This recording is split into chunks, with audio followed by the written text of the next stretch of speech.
Everyone, welcome to the New Media Show. This is actually being live streamed across all of our communities. So those of you that are online right now watching, I want to welcome you to the New Media Show Live. And as always in podcast movement tradition, we've tried to do live events here at the show and bring on folks in the industry to talk about exciting things. But first things first, New Media Show is located at newmediashow.com. Please follow or subscribe to the show. We'll always say that you can get a PhD in podcasting by just listening to the podcast. Of course, I want to introduce my co-host, Mr. Rob Greenlee. Rob, good morning. Good morning. It's great to be here. Back at Podcast Movement Live. It's always exciting to do this every year. I know it's been a little bit of time since I think we did this at the Evolutions event, and but it's great to be back here and talking about podcasting. So Todd, did you want to kick it off, or do you want me to kick it off? Well, let's let our guests introduce themselves, and then let's get into it. Okay. So we have Mr. James Cridlin up on stage. He's the editor of Pod News, and he's been following the international aspects of podcasting for a few years now, and it's always great to have him on the show. And obviously, my name is Rob Greenlee, and I'm with Lipson. And been doing this podcast with Todd for, what is it, close to 10 years now, Todd? I think we're on 11, but yeah, it's been a bit. Yeah, and we also have Tangia Estrada, who's the co-founder of the BIPOC podcast creators community. Thanks for having me. Good morning. Great to have you here. And Heather Osgood, who's out there quite a bit, kind of promoting podcast advertising with her company. She's the founder of True Native Media. So it's great to have you here, Heather, again. Thanks. Yeah. Am I on? Yeah. Thanks for having me. Yeah. You've been a guest on the New Media Show in the past, and so James has been on many times, but Tangia is new to the show, so it's great. Yes, finally get to do this. I'm excited. That's great. Well, let's just go ahead and jump into the topics here. So I think one of the things that's on the mind of at least a lot of industry people is the open nature of podcasting and kind of what's happening with that and where we are today around various aspects of the term open, which can mean a lot of different things. Open can be open access, it can be open to participation, it can be open to global participation from various places around the world. And so I don't know if somebody wanted to start off here and talk a little bit about where we are in your perception of an open medium, keeping that. I was going to talk about a little bit how open aspects of this medium are being challenged right now, but I don't know if James or anybody want to jump in on that to get started? I mean, I can jump in. I think one of the interesting things over the last couple of years has been different companies with different strategies here. So if you go and talk to Acast, they're all about the openness of podcasting. They're all about the benefits of RSS, the benefits of that for creators, the benefits of that for audiences. If you go and talk to Spotify, you're going to have a very different conversation there. They very much, Mike Mignano, who used to work at Anchor, he is on record as saying that you can't innovate with RSS. He's wrong. But you can't innovate with RSS, you can't add additional features and blah, blah, blah. And I think what's exciting about being here at Podcast Movement this time is seeing Dave Jones, seeing Adam Curry, seeing lots of people talking about the new podcast namespace, the new opportunities that we have, whether that's transcripts, whether that's closed captions, whether that's a ton of other things. And I think that's really exciting, getting that into open podcasting. Yeah, I do think that there's opportunity for doing some innovation with RSS and also in cooperation across the industry. And there is some talk about a coalition coming together of some of the technology hosting platforms and listening platforms maybe working together to innovate with RSS. And unfortunately, that could create a little bit of a battle between the bigger players in the medium and kind of the smaller players in the medium of coming together. Todd, is there any, did you want to comment on any of that? This if we look back to why this industry flourished when it kicked off in 2004, we don't have the luxuries that we have today. There was the iPod. That was it. There was no social media, and you had your website, and the media was completely locked up by big names, NBC, CBS, ABC, radio. And in order to get your content out digitally, really, you had to sign your life away and be a big name. You had, of course, the ability to put content on your own website, but really there was no distribution. So when podcasting came into play, it was like a double middle finger to the man saying, hey, we don't need you and we can go around you. And I think the industry is still maybe not thinking exactly that way, where we're giving the double finger to the man, but I think it's one of those situations where we have to understand the true nature that open is good and closed means control and gatekeepers. So we're going to get into the RSS piece a little deeper later, but for me, the real value of being open is we have made this, you look at this attendance of this event, all whites, black women, white women, men, I'm saying this wrong, but basically we're very, very diverse. Very, very diverse in makeup of content creators. We have people here from international. I met a gal from Kenya that's building podcasting in Kenya. So what we have started so many years ago now is spreading internationally and giving underrepresented people voices. It is a opportunity where no one and everyone can, everyone can have a voice. That's, to me, is what podcasting is all about, the open nature of just really anyone can speak. Yeah, I agree with that. I would add on to that, and I think that the industry is in this really interesting place in its life cycle where it's like, not like, to give it an analogy, it's not the kid in high school anymore that's just kind of trying to, chug its way along and fit in. It's more like the 25-year-old that has graduated from college and is ready to, like, on the cusp of a new life, but they need to decide who they're going to be, and they have to start to really find themselves. That's where I see podcasting in its life cycle. And so I think that we're all at a really interesting crossroads where I think there needs to be some real intention and thoughtfulness around how are we going to shape the future of this industry. And I truly believe that protecting the independence of those indie creators is what makes the overall tapestry of the industry so rich and so attractive and so lucrative. And it has to be protected by all costs. So anytime I hear somebody that's saying RSS in particular needs to go away, I'm like, okay, so like, how are you planning on monetizing this next thing that isn't RSS? Because that's the only reason to do that in my mind. Yeah, and I think that just to kind of piggyback on what you said, one of the important pieces of podcasting is this monetization piece, right? And when we think about it from an advertising perspective, the reason that podcasts are so appealing to advertisers is because of the uniqueness of the voice. And when you're an advertiser, you're looking to target a specific demographic of people that you know are going to purchase your product. There is this ability within podcasting to really, just dial in deep and say, I know that by advertising on this show, I'm reaching my potential customer.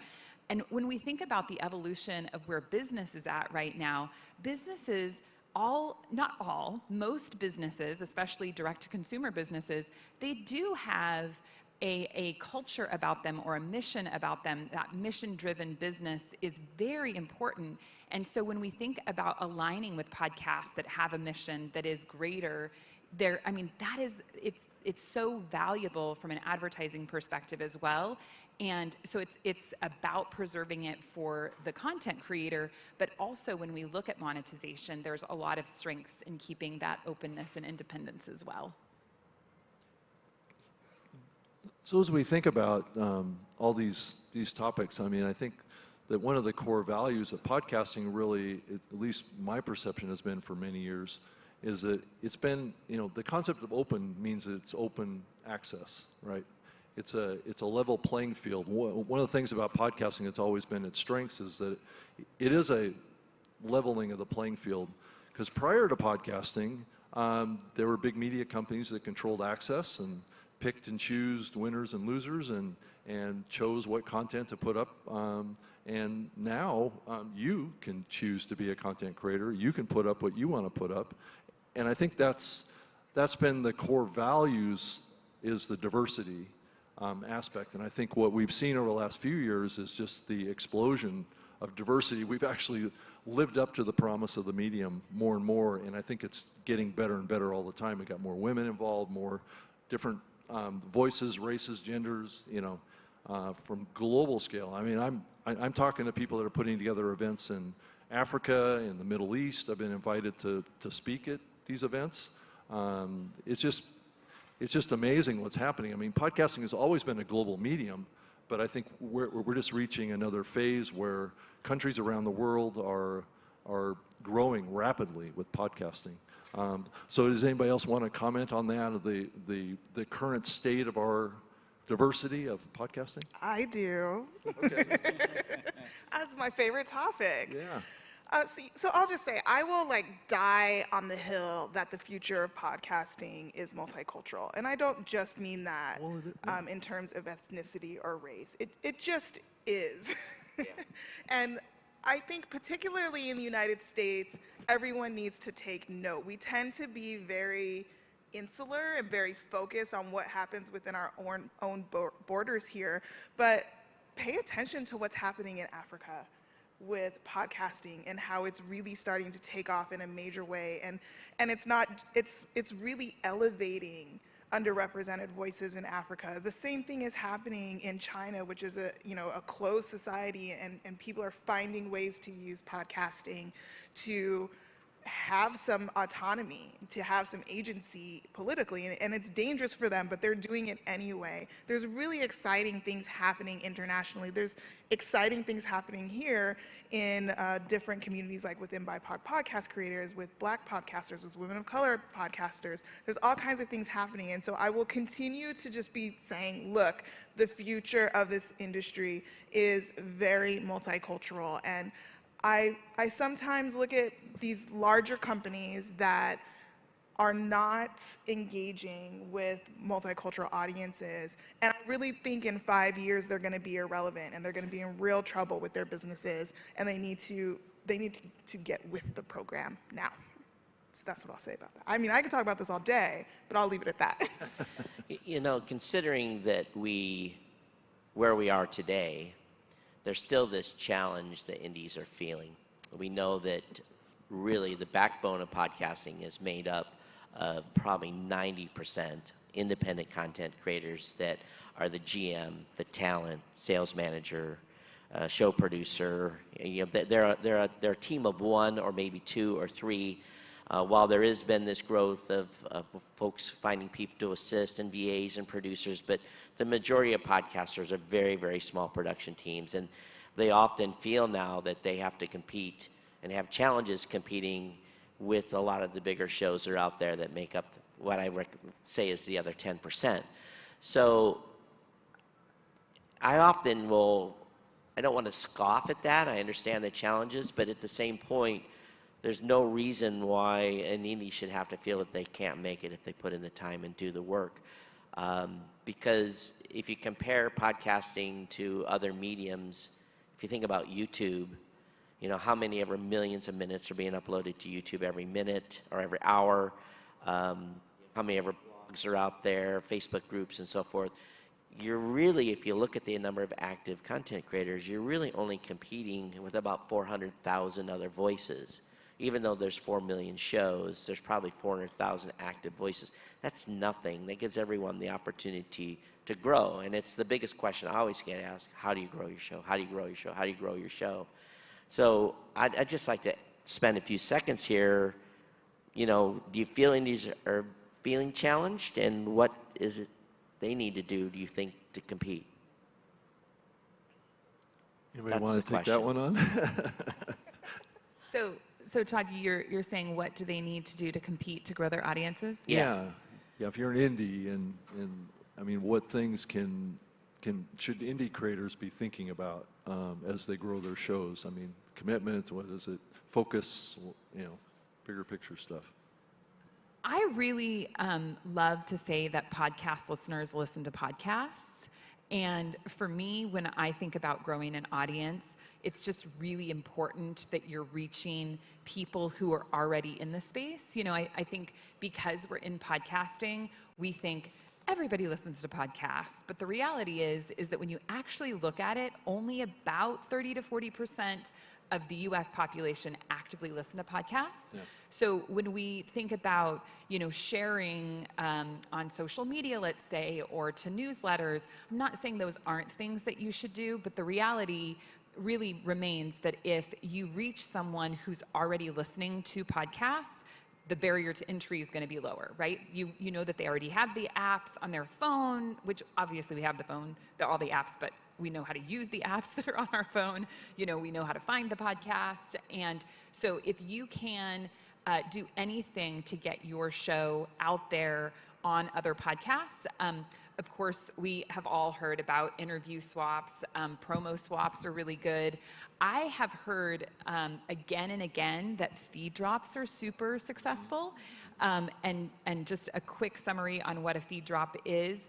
It's when you are able to take your podcast and partner with another show where they put in either a segment or a full episode of your podcast in their feed. Typically, they're going to, start that out by saying, "Hey, there's this great new show. You should listen to it. Here's an episode," and then it usually lives there for about 30 days. So I've seen that be really successful. And then the other thing I've seen really be successful is advertising on some of the podcast players. Can I offer a counter to that? Absolutely. So I agree 100% that cross-pollination is really important. Podcasters do listen to multiple podcasts, right? So you have a huge opportunity there. But when we're talking about and thinking about multicultural creators, Black creators, brown creators, even folks in the LGBTQ plus community, not many times, we know through the data that the reason why there is so much opportunity, business opportunity within communities of color who are creating in podcasts is because they are growing listenership.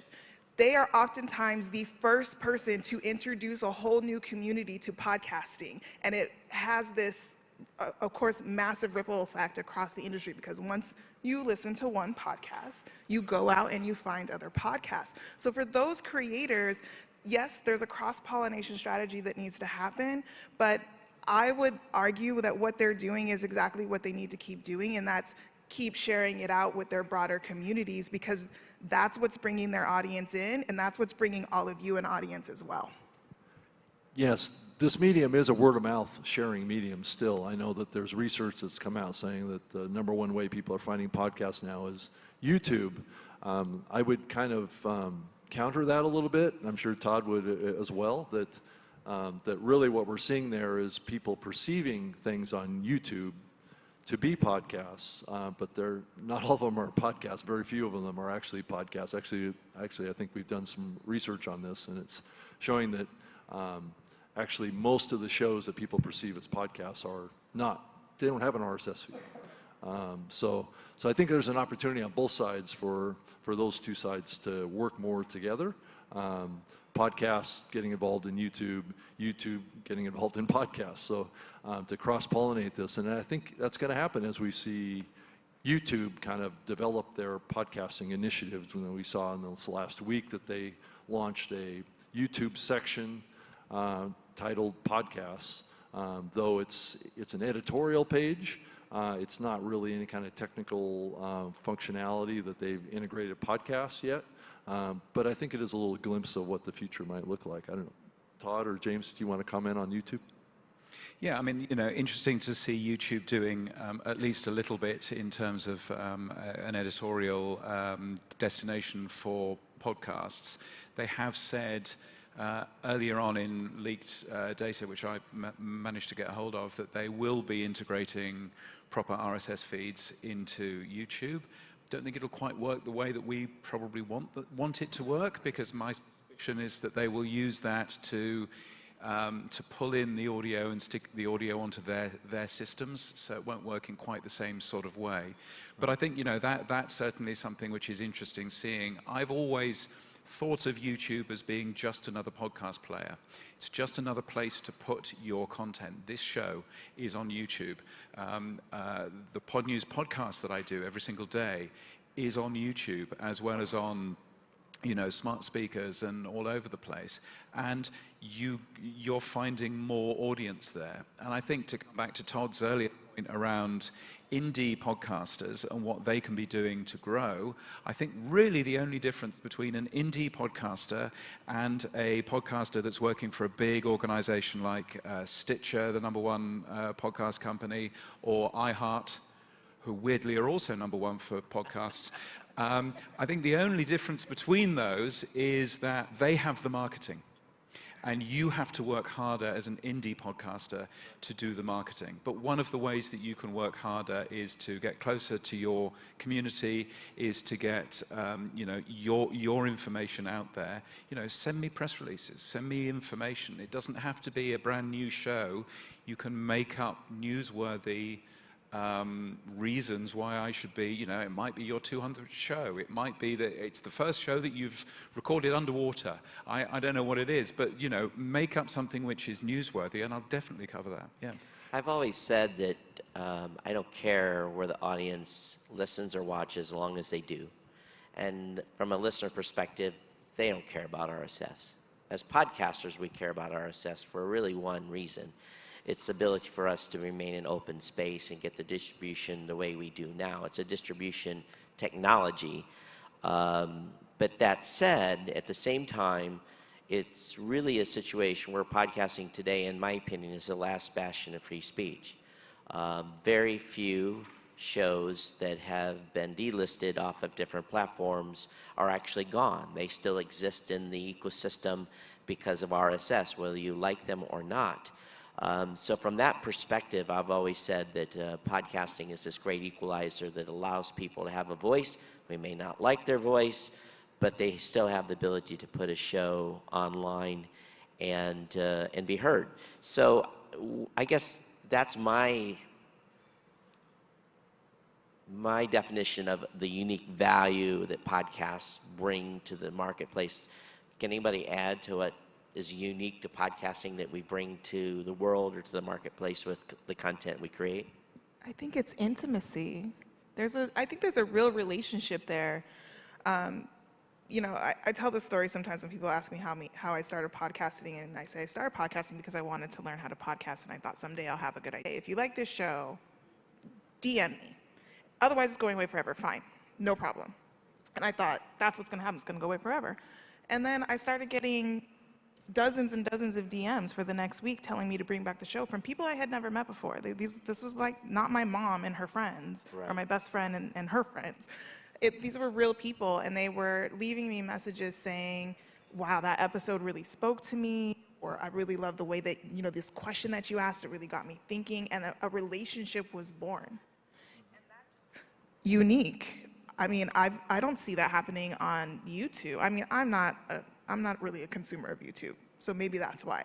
But on any other medium, I don't have that relationship with anybody, and I certainly don't think that people I've never actually met in real life have that relationship with me. And I think that is one of the things that makes podcasting so powerful and so unique compared to any other form of media that exists. James, I wanted to ask you, because you've been digging into this over the last couple days, what's going on with Twitter and podcasting? Yeah, so Twitter announced yesterday, very kind of them, while I was in the middle of having a nice beer, that they were doing, that they have integrated podcasting, or they're working on integrating podcasting into Twitter. It's not necessarily a full podcast app. You can't search for a podcast. What it's giving you is it's giving you a set of algorithmically curated podcast playlists. So there's one in there for news, there's one in there for other topics that you might be interested in. And one of the things it's doing is it's pulling in podcasts that your friends who you follow on Twitter are listening to.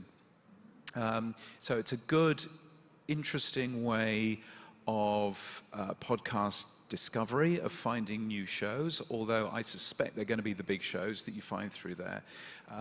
But it's not necessarily a podcast app. It's not going to replace, Apple Podcasts or Google Podcasts or Spotify. So you think that this is kind of a little bit of a new evolution for podcasting that we're going to evolve in? I mean, are these platforms that you think going to be transformational of sorts to get audience into podcasts? Or I mean, what do you think? I'm always nervous about using the phrase transformational because we're there. We got very excited, didn't we, when Facebook put podcasts into Facebook in the US and then stopped again.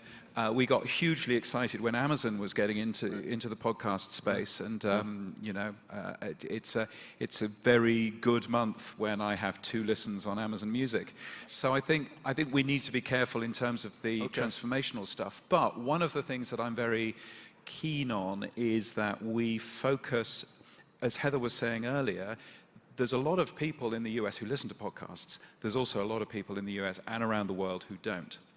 And getting podcasts into places where podcasts currently aren't is really exciting. So the availability of podcasts in Twitter is great.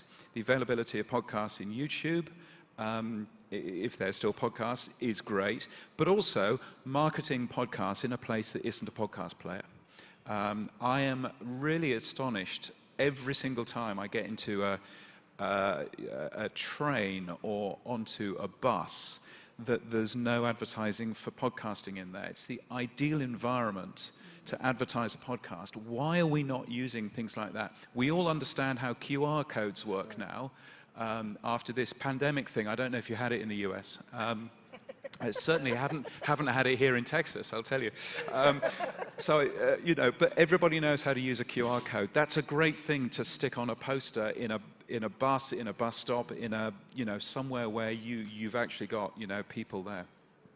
I really love your podcast ads in the wild that you've been putting in. I think it's pretty cool because you're right. It's great to see ads out that aren't just, within the space. And I totally agree. We need to think about how we're getting out in front of new audiences and creating new listeners. I'm really curious with YouTube. I think, as you mentioned, there's this intimacy with podcasting, and that intimacy is created so much by that audio experience. And of course, the hope is that we can listen to podcasts on YouTube, but I also get a bit concerned that we're pushing people toward creating video.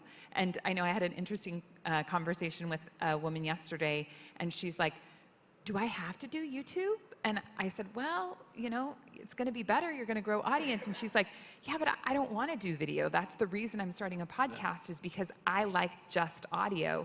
And there is so much power in audio. So I hope that we don't lose that. Rob and I having done literally video now for 12 years, I think, or I've been doing video for 12 years, and we did this show for 10 years live. The one thing that an audio content creator has to remember if they're going to do video is you can very easily get into this mode of let me show you instead of let me describe this. So the feedback I got from my audience was, oh, look at this, what's on this website, and they, hey dummy, I can't see what you're talking about. So as long as we remember that the primary audience is audio and you describe what you're looking at so they don't get left behind, I think you're going to be okay. But it's very, very tricky because you can very easily fall into the habit, because we're all very visual beings, in that if we're showing something on a screen, we gotta have to remember that listener that's just got his earbuds in are not going to know what we're talking about unless you describe it. Yeah, I wanted to mention too, I used that word transformational as a little bit of a tease, but it was more, I'm thinking that we're still waiting for the transformation, and Todd, you can expand on this too, of Android, right? We're still under delivering listeners on Android.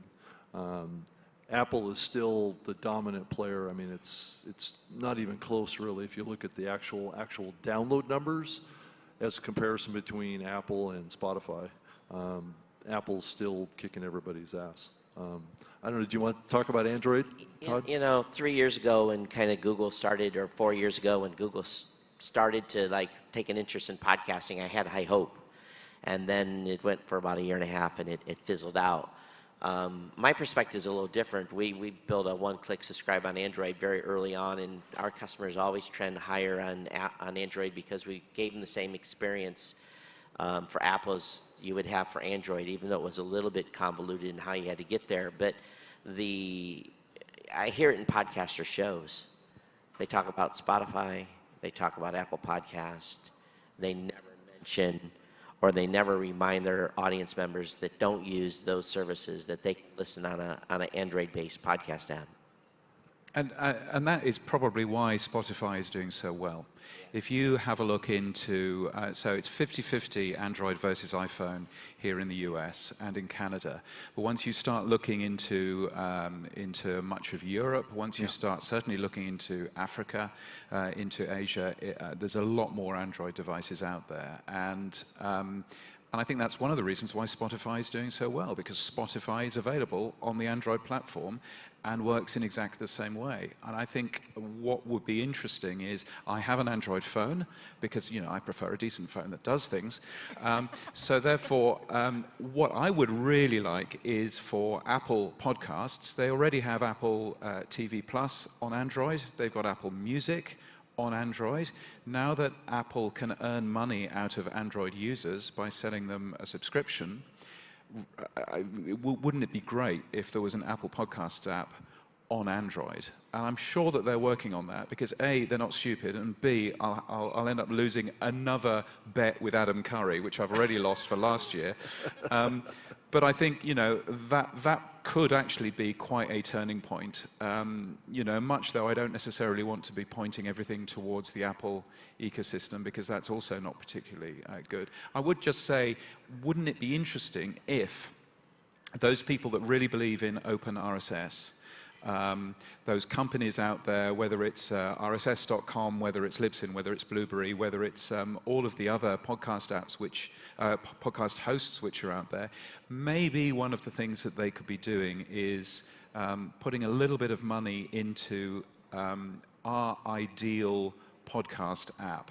Something which is independent, something which is kind of looked after by the industry, which has all of the new podcasting namespace in there, which has captions from, you know, Todd's It's like an thing. example app, right? To put some pressure on the industry to adopt these Yeah. innovative things that Yeah. supposedly RSS is incapable of doing. And then that way, and just getting podcasters to say, you know, I don't know, let's call it the Future app, but get podcasters to say, find us on the Future app or wherever you get your podcasts. At least, you know, at least that would be a great step forward, I think, for something which the open podcast industry is looking after, so that we're not giving everything to a company in Cupertino, who've been great with podcasting over the last 15 years, or wherever Spotify is based, Stockholm, I think. James, I'll take $1 on that action on the possibility that Apple will create an Android app. I don't think it's coming. I think we have to do it ourselves. And I lost $1 on the Facebook thing because I thought they were going to be at 3%. So Well, I would think if they were going to do it, they'd have done it by now. Yeah. I think there is something to that. The other thing I wanted to mention too was KaiOS. It seems to be growing and developing in the third world or Africa and other places around the world that could be a factor here too. James, have you been following the KaiOS developments at all? Yeah, so these are these really cheap phones that you can go and buy. Some of them cost as little as $10. They run a very simple operating system called KaiOS, and there's a great podcast app out there called PodLP, which has actually quite a lot of new features in there. It works very, very well. And again, I think one of the things in developing countries, and you know, Tangier, you may be able to add to this, is the cost of data in some countries is very high. Still high. That's actually making it quite difficult for podcasting to make inroads. I know that in South Africa, for example, the cost of data is ridiculously high. Also in Canada, by the way, weirdly. So I think we can be doing things there to help. there are ways of giving one of those apps a smaller file which costs less in terms of bandwidth and still sounds fine. So maybe that's a way in. But I think going into Ghana, going into Kenya, and promoting Apple Podcasts is probably not the best plan, it's is not it? the best path. No, I don't think so. And there are some innovations happening. There's an app out called Sheconomy that is in, I believe it launched in India already, but plans to launch in other countries that have these issues around data and just around poverty. And it's a way for people to use those type of phones that are not as high tech as an Android or an Apple to be able to get that content, but also to be able to create content. And I don't know all of the tech behind it, but I have had a couple of conversations with the founder over WhatsApp, of all things, because WhatsApp is used all over the world, right? So it's using these quote unquote lower tech options to get podcasting into the hands of an entire new population of people, to make them both creators and listeners. It's really interesting. I find it really innovative. I know that they're looking for funding. I believe they're doing maybe their second round now, but it's called Sheconomy. Really interesting stuff. Yeah, actually, she's working with KaiOS in North Africa and other places to get distribution in Saudi Arabia and other places around the world as well. But yeah, I've been talking to her for a while, helping her along. It's a web-based thing too, so you can access it on any browser. But it's interesting what's happening on, just outside of the U.S. and where we're going here. But I wanted to just kind of move on and let's talk a little bit more about RSS and see what's going on with that. I know, James, you've been very much involved in it. Todd, you've been very much involved in and talking about kind of why we need to innovate in RSS and kind of just some highlights of what is possible in RSS that's really all. Oh, you went dead, Rob. Okay, I don't know what's going on here. Go ahead, okay, Todd. so I guess I'm just going to ask this audience real quick. How many of you have heard of the Podcast 2.0 initiative? There's a few people.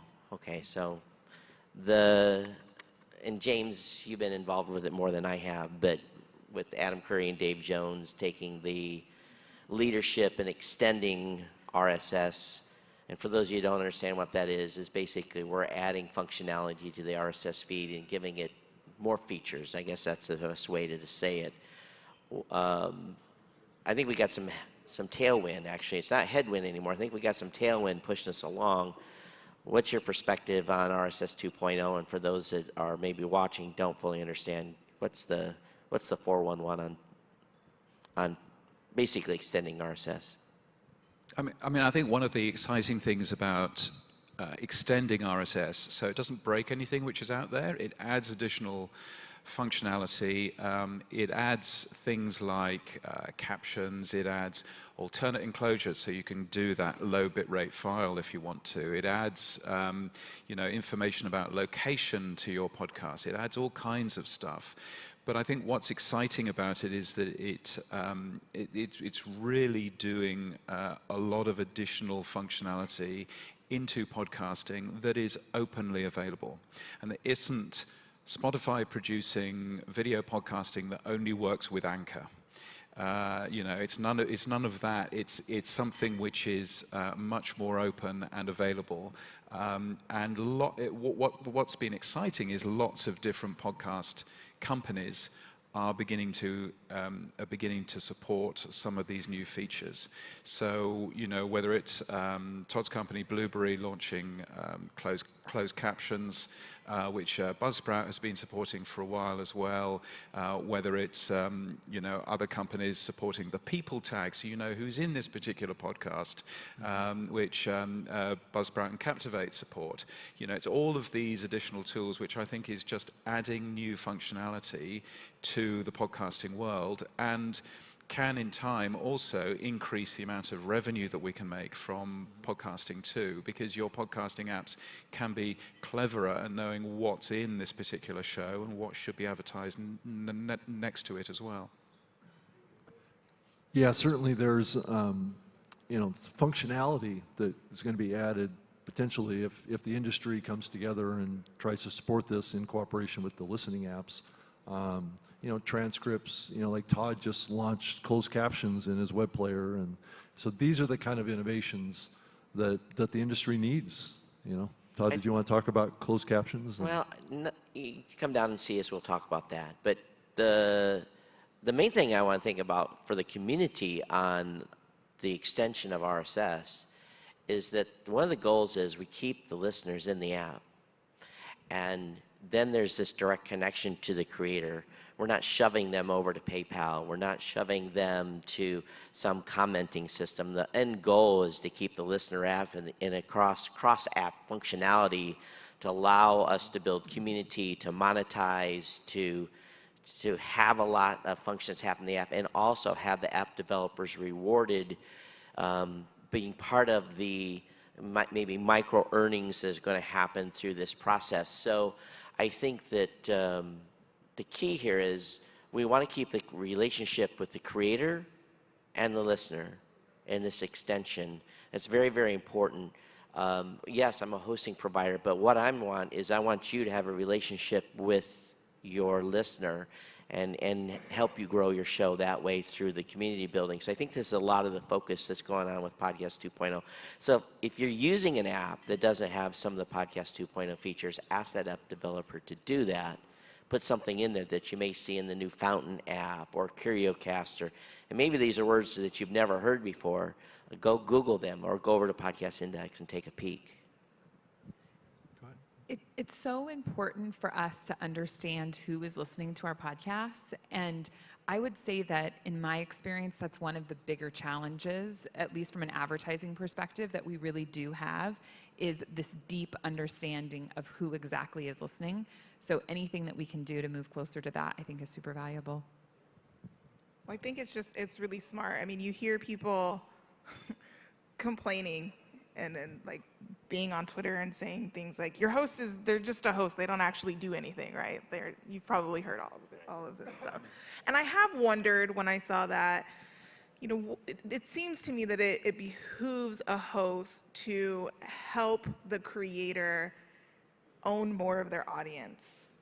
Because if you can help me do that as an independent creator who I don't get paid to podcast, I have other things that I do. I podcast as well, right? Like most indie podcasters do. But if you can help me have more ownership and more relationship with my audience, I am going to be so loyal to you. If you can figure out a way to make that easy for me, take my money. Take my money. Like every time you have something new to offer me that makes that easy and possible for me, I'll give you more money because I care more than anything as the creator about my audience. And it's so hard to know. Like I do all of the things to learn my audience, right? But there's only so much that I can learn through the tech. Yeah, and some of that takes cooperation amongst various levels in the stack of players in the industry, and that's been a little hard to come by because as the industry's commercialized, it's gotten more competitive. James, I mean, if you want to comment on this about the industry coming together, and do you see that as a possibility that we can do that? Yeah, I mean, I think we need to be careful how the industry comes together, and that we don't end up being, some bits of the industry against Spotify, or et cetera, which is, which may well happen. But I think, a rising tide gathers all boats, and I think if we are working together, it's one of the things that I like actually about the podcast industry anyway. We are all trying to help each other. We are all trying to grow our business. You go outside of where we are here today, and there's a big exhibition booth for iHeartRadio, and iHeartRadio looks massive, right? podcasting accounts for 9% of that company's revenue. It's still tiny. And as we grow, I think there's so much more growth that we can actually have there.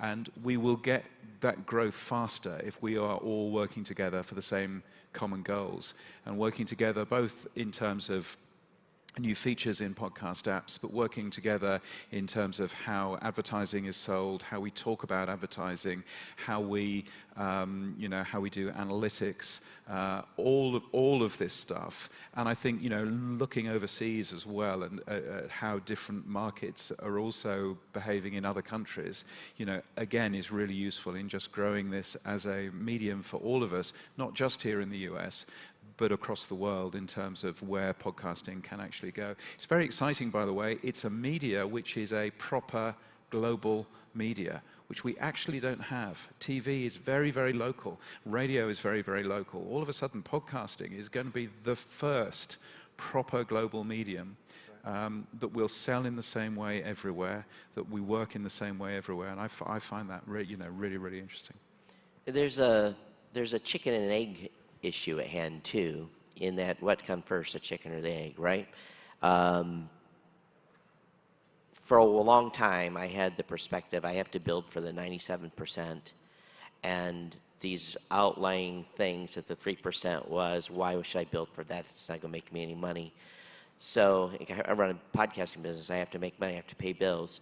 But my perspective has changed recently, where I'm now thinking more along lines, I have to build for the 3% so we can educate the 97%. Otherwise, we're not going to move forward. So I really challenge, and I know there's some of our industry people in this audience and some people listening. I really challenge you. Let's get on the bandwagon. Let's move this train forward in adopting some of this stuff so that we can do exactly what you said: is make the creators and have tighter connections with their audiences, whether it be through monetization, through building community. There's just a whole plethora of things here that we can do to help podcasters grow, and I think it's really, really important. But really, what does that lead to? What's podcasting going to look like in the next 2 to 5 years? It's hard to predict a year, but where do you think we're going to be in 2 to 5 years? And Heather, maybe you can start with where do you think we're going? Who wants to take the first shot? Yeah, I was going to give Heather the first shot. Well, I think that where I think we're going in terms of an advertising perspective, which is how I look at most things, is that we know that we need to work together better, right? I think all of the conversations I've had this week have been really fascinating because everyone is saying the same things. We have these issues, how do we solve them? And what we need to do in order to solve them is we need to work together. And that theme just keeps coming up over and over and over again. I look at dynamic ad insertion as being a really important piece of moving forward as an industry. The reality is right now we have millions of unsold impressions every day in podcasting. And if we want to continue to really grow, we do need to increase revenue, right? And it isn't great that an independent podcaster can be podcasting for years and not make any money, right? And we have the technology almost. We're very close to having what we need to really be able to easily, through dynamic ad insertion and a combination of host-read ads and programmatic ads, to create a much higher revenue stream than we have right now. And so my prediction is that we know that as an industry, and everyone is asking the questions about how we can get there. And I see that the right questions are being asked, which is the important place for us to start, so that we can create a better model where we can all move forward. Yeah, to kind of lead off of that a little bit, the issue of programmatic versus host reads, and then also the concern of over commercialization, overloading shows too. I think we're currently probably struggling a little bit with a little bit of an imbalance, is what I would call it, in the advertising industry right now, where the really big shows are getting a lot of ads. They may be starting to get to a point where maybe they're overloaded with ads, and that may be giving audience a little bit of a signal that maybe there's maybe too much. And then there's so many other shows that are not getting any opportunities on this side too. And I think programmatic may be part of the solution. It's been building for many years.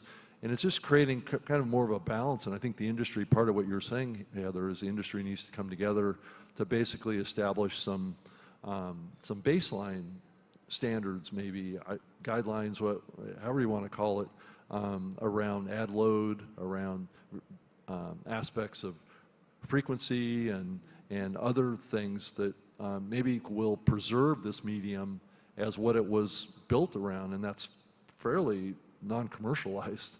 So anybody, you want to add to that? Or? No, I do. I totally agree with you. And I think that there is a concern about ad load. And part of that is that we're not doing it correctly. And I totally agree that we do need to set standards that we're not going to run tons of ads. And frequency capping is a huge issue in the industry right now with dynamic and programmatic, right? Where you hear the exact same ad over and over and over again. So those are the types of things that we need to fix, because it's not helping the advertiser get the results they want. And then it's also leading to listener fatigue, right? So all of those are really important things to address. Anybody else want to comment on that one? James, what's your outlook? Where do you think we're headed? I think we are heading probably into a world where we have open podcasting being one thing, and then the behemoth of Spotify being another thing. And what is very clear to me over the last couple of years has been how Spotify has stopped necessarily playing nice with the industry and is now very much raising its walls. It's buying the data that it needs to. It's selling its own ads itself. It's doing all of this stuff by itself, and it's a difficult, and it's doing exactly the right thing to run a tremendously large, popular, well-funded business, but that it's kind of in opposition to what the rest of podcasting is there for. So what do you think that's happening? Is it the investment level, expectations of Spotify to perform for their shareholders that's driving this evolution, or? Yeah, I mean, I suppose once you get to a size that Spotify is now, then they don't have to play with other people. They don't have to play nice. And maybe the rest of us do have to play nice. Apple didn't have to play nice either. But, Apple by and large... There were times in the past they didn't. Yeah, of course, right. Absolutely. And there are still times now with the paid subscription model, which is still a very closed box, but perhaps it needs to be a closed box for now. Yeah. But actually, I think we are seeing a bit more of that, and I'm interested in seeing what's going to happen there. I think further outside of the US, I think one of the big things is the growth of podcasting in other languages. That's massive. There were 10 times more Indonesian podcasts made last year than there were English. I mean, it's all of these incredible numbers out there. And actually this time next week, I'm going to be in Kuala Lumpur in Malaysia with the Asian podcasters and understanding what's going on in that part of the world. So I find that's going to be really interesting, because when you have a look at other markets, you can see there being a lot of growth in podcasting. The radio companies, of course, are in there, but actually there's now much more. The French even have a specific word.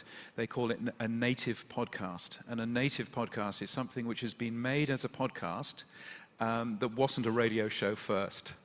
It's a native podcast, which I love. And I think it's really interesting watching around the world and going, what are things going on? Fiction podcasting doing really well in France. Germany really growing in terms of the podcast space. Libsyn has just bought a German podcast advertising company. Seeing all of that happening, I think we're going to see some tremendous growth. And to come back to you, Tanji, you were talking about, the growth in Africa, and everything going on there. Partially, that's being driven by Spotify, which is now available in pretty well all African countries. But I think it's just partially, there are more tools out there to enable more podcasters in Africa to get going. Yeah, absolutely. We're seeing growth. I mean, even in the Middle East, my stepfather is Saudi, and so I have family in Saudi Arabia. And the last time I was there, I was at like a restaurant, and I overheard the women at the next table talking about podcasting. I was like, I think I need to go over there. And we had a little conversation, and it's really amazing to see the growth that's happening even there, where 2 years ago women still couldn't drive. And they're creating podcasts now and talking about things that are important to them and putting that out in the world in a way that they never could before.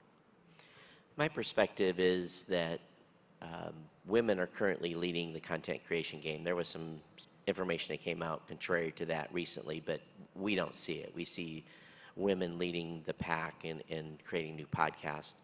But I think what's going to happen is Spotify is going to be under intense pressure to turn the nearly $1 billion they've spent into a money-making machine. And that may come at expense of advertising placed around content that you have on that platform that'll be monetized against. And I wonder if the love affair will diminish with Spotify when that starts happening. At the same time, I've got my own personal internal counter on their external platform. I feel that they're probably going to roll Anchor into Spotify, and you'll submit at Spotify versus being on Anchor. I could foresee that happening. But there's no doubt there is going to continue to be global growth. The global growth is usually followed or trailed U.S. by about 5 years. So I think the global growth is just going to continue to explode. Where do you think Joe Rogan's contract with Spotify is going to run out at the end of this year? Where do you think he's going to turn up? Is he going to stay with Spotify or go somewhere else? If he doesn't, his Libsyn feed is still alive.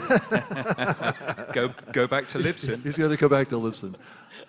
Yeah, I wanted to mention too, before we're out of time here, is that one area of the world we haven't mentioned is South America.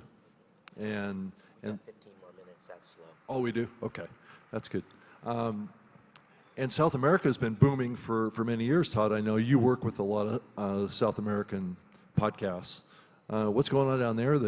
Have you looked at their numbers lately? Yeah, Brazil continues to grow at a steadily pace. It is probably the biggest country that is, they have audiences down there that would just make shows here in the United States look like nothing. It's 6, 7, 8 million listeners per episode, and the episodes are 5 hours long. So it's a truly remarkable market, and if you can speak Portuguese, you could probably do good consulting down there. But I think the other countries continue to trail in South America in picking up. But I think we're just going to continue to see global growth. Mexico is doing more stuff. Mexico is really there's doing conferences well. down there and stuff going on too. I was just curious, this is a little bit of a step back, but James, what are your thoughts about how we don't create an us and them environment? Because I'm so concerned that it's easy to be like, oh, bad Spotify, like you're this big, behemoth. But the reality is that if we create an us and them, we're going to lose. They've got a lot more money than the rest of us, right? So, I don't know, are there any thoughts about how we can try as an industry not to do that? Yeah, I think that's really interesting. I would love Spotify to be working more with the rest of the podcast industry. They've done a good job in terms of supporting creators in the past. They've done a good job, and they still do a good job, of supporting creators. But I think the more technical side, perhaps the changes in management at Spotify. There's quite a lot of changes going on there at the moment, and perhaps that will help. But I agree. I don't think it's a good thing, and it would be lovely to, hold hands a little bit more with the Spotify, with the Spotify experience. They're always testing stuff. They're always trying stuff. They launched podcasting into the Spotify app in New Zealand two months ago. this month they've put voice commenting into the app for music playlists, and they're testing that in Vietnam. So fascinating seeing what Spotify is doing. They're clearly trying stuff, seeing what will stick, what will work. So, it would be great if that was, it'd be great if we see more of that, but shared across the industry. And I think some shows get more of a bump, in Spotify than others.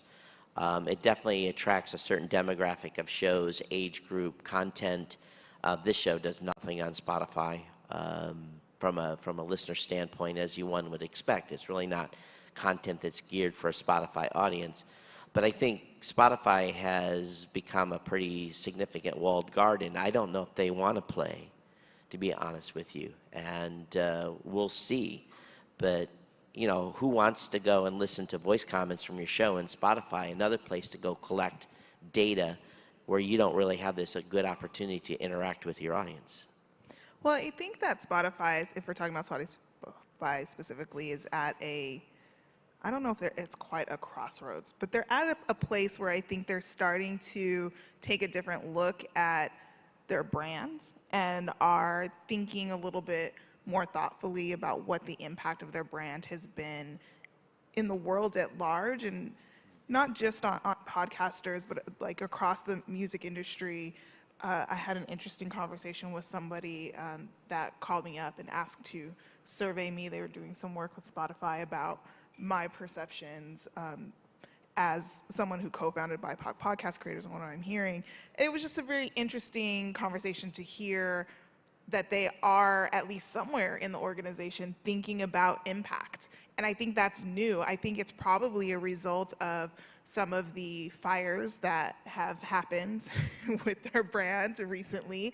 And I think they are trying to think a little bit more thoughtfully. And so it could be an opportunity right now while they're doing that for anybody to reach out to them and sort of encourage that collaboration and share about impact, I think. Though I would say early on, Todd and I worked very closely with Spotify to help them get podcasting launched and got it going. I mean, it was a little bit of a sputtering process over many years. But Todd and I have worked hard at various companies. I've been with a couple of companies since Spotify's been active in the medium. So very early on, they did work with the podcasting medium very closely. But I just, and Todd, I don't know, you can give your impression too, but it just, when a company takes action that is in opposition to the values of what built this medium, that is going to create friction. Now, granted, business interest is business interests, but I do think that they've created the bed that they're sleeping in right now, and I think that's, it's going to take some outreach on their part. I'm open to developing a better relationship with Spotify as well. I thought I always had a good relationship with Spotify, actually, but I do know that there's been some criticism. I don't know, Todd. Yeah, it's the communication we hear from is the deplatforming of shows. We get that report whenever that happens. It's really, the communication has pretty much dried up from that standpoint. But when they said we're not going to turn RSS feeds on default by Anchor users, that was, to me, actually it was kind of a good thing, because we quit getting all the millions of dead shows in Apple Podcasts. But that really sent a signal to me that they were going it alone and they were going to do their own thing. So we'll see, and really what it's up to is you as a podcast creator to communicate either pleasure or displeasure of what they're doing. What I'm going to do is not going to make any sense or not make any difference, but we're going to continue to move forward regardless in supporting the open space. I've always had this saying that, you take my RSS feed out of my dead hands. I'm going to be a purveyor of RSS until the end. So I think open is good.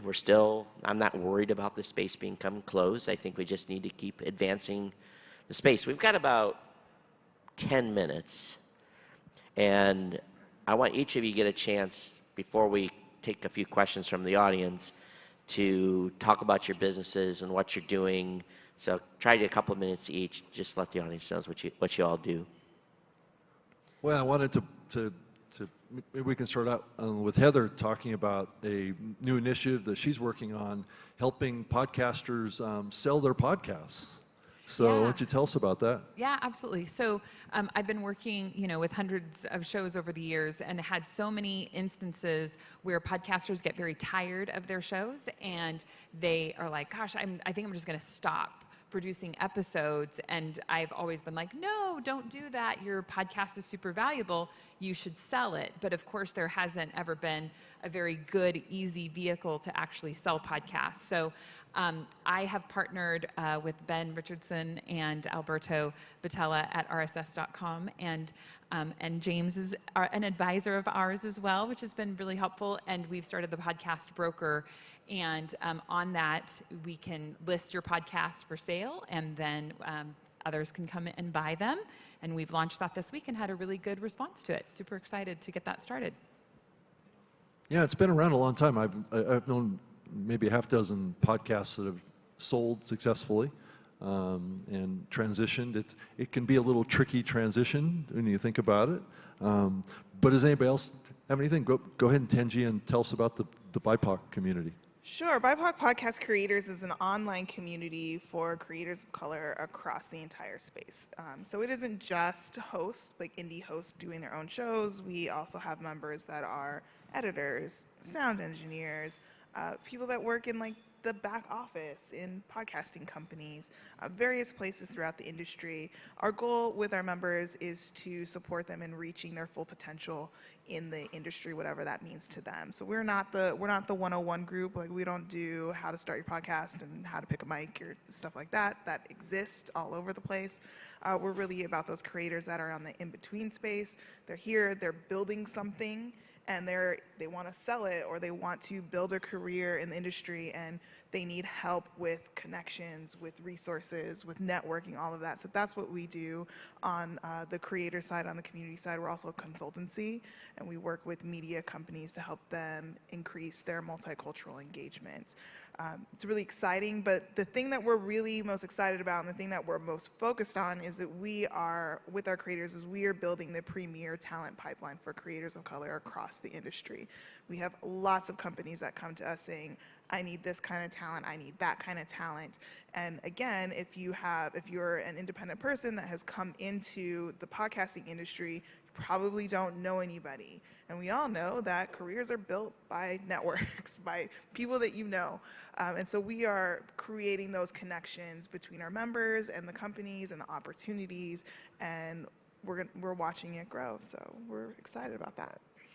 James, anything new to Pod News or anything cooking? I mean, just keeping Pod News going over the last week has been entertaining. It turns out it's quite difficult to write a daily newsletter if you're busy doing other things. No, I mean, I'm really enjoying putting Pod News together. I hope that everybody listening and everybody that's here in the room is signed up to it at podnews.net. And I think one of the things I'm trying to do is just make sure that there's data and information about the entire industry available, so that we can continue growing the industry. I think that's a really important thing. So that's one of the things that I've been, very much focused on, is that growth of the industry. We've got about 6 minutes. Anybody got any questions from the in-person audience here? I know there's got to be at least one thing you want to ask. No pressure here. Seeing there's no questions, I guess the thing about podcast movement, if we think about this evolution of this event over the years, is that from the inception of the event, it's always been about bringing like-minded people together, having great conversations, having great sessions where we can go learn and mixed ideas and information. So I'm just hoping, seeing everything that's happened this week, that as we get ready to go and consider coming back to Podcast Movement next year, that this is really what this community is about being open to ideas and discussions. Any thoughts about the event or any comments, Rob? Yeah, I think that's a key thing to think about. I think I mentioned this earlier, is the diversity of ideas and thoughts has always been core to this medium, and making sure that that is embraced. I think going forward is a great thing to take away from this conference. And then also just mention that Podcast Movement, the next event is the Evolutions event in Las Vegas, coming up next year. And I believe it's in March. In March, And yeah. then, right, and then the main Podcast Movement event is happening in Denver next year as well, and I believe that's in August as well. So I'm going to be there for both of them. So did we get through everything on our list? Have we run out? There's always something more, Todd, but I just think we can just move on with our day. So if you're not already, go ahead and subscribe to the New Media Show at newmediashow.com. Follow or subscribe, please. And again, if you listen long enough, you'll get a PhD in podcasting. Rob and I bring all types of folks on the show, and oftentimes it's just him and I talking about the space and seeing what kind of trouble we can get into. But I want to thank all of you that have been here live and those who have been watching live as well. Yeah. Rob, go ahead. Yeah, thank you so much for spending time with us, whether you're watching us on the live stream or here in person. I appreciate it a lot. I can certainly be reached. I'm on Twitter at Rob Greenlee. I work for Libsyn, and my email address is robg@libsyn.com. I'm Todd at blueberry.com, blueberry without the E's because we couldn't afford them, and at Geek News on Twitter. Anyone else want to give out their contact info? Yeah, go ahead. Thepodcastbroker.com is where you can go to list or buy a podcast, and you can reach me. I'm very active on LinkedIn, Heather Osgood. Again, I'm Tangia Estrada. You can find me on Twitter at Tangia Renee. Our website is BIPOCpodcastcreators.com, and we have a Twitter account too. I man both of them, so either one is fine. And I'm James at podnews.net, and I also produce a weekly podcast called Podland, which many people are listening to right now because this show is going into Podland as well this week.